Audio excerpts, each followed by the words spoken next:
Indigo Park Chapter 1 gave us a taste of the dark world that lies behind the park walls. It establishes who we are and why we are here, while also showing off most of the park's attractions. With that being said, this game is about to get much darker, so let's take a look at where Chapter 2 might go. Chapter 1 did a great job at setting up the game's atmosphere and delivering a memorable experience. We met most of the characters and saw a majority of the park, but there is still a lot to be desired, and that's a good thing. As said by Mason himself, Chapter 2 is going to amp up the horror elements. Now, we need to understand Chapter 1 before we can jump into Chapter 2. We learn from messages with our friend that our name is Ed. We like to explore and document abandoned places, and Indigo Park is our next location. However, this is not a typical abandoned park. Something bad happened here, but we aren't exactly told what. Cops were even involved, so there was likely a crime committed. When we first enter the park, we meet Rambly. He is the park's friendly AI assistant, and we are tasked with restoring power so he can give us the most fun experience possible with what's left of this place. Now, Rambly has been trapped inside this room that we found him in for over 8 years. He has no idea how much decay the park has fallen into, just something to keep in mind. As we explore the park, we get introduced to each character. Rambly's railroad shows off each one in their cutout form. However, there is one part that is broken down, which is Salem's. Following this ride, we make our way into the heart of the park, where we head inside Lloyd's main stage to find a key. This is where we meet Lloyd in his living form. It's interesting that he is just laying on the main stage resting. It's as if he hasn't forgotten about his old life. It's almost sad to see him laying here. This used to be where he made people smile, and now it's empty. Yes, for all we know, he is technically evil and caused everyone to leave. But as I will talk about later, he probably isn't in the right state of mind. The old friendly Lloyd isn't in control.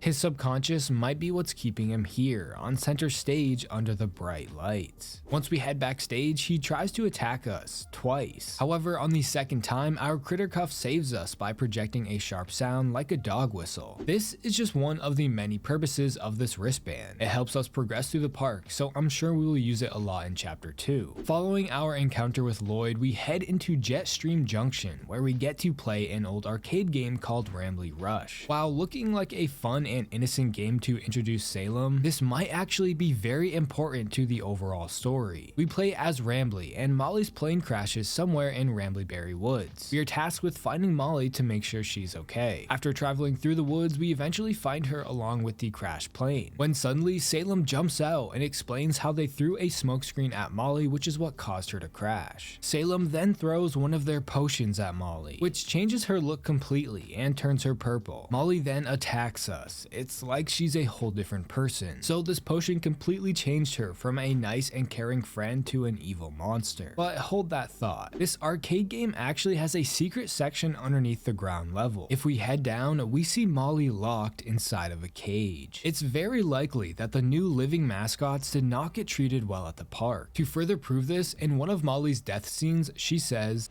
"Get back in your cage, bird."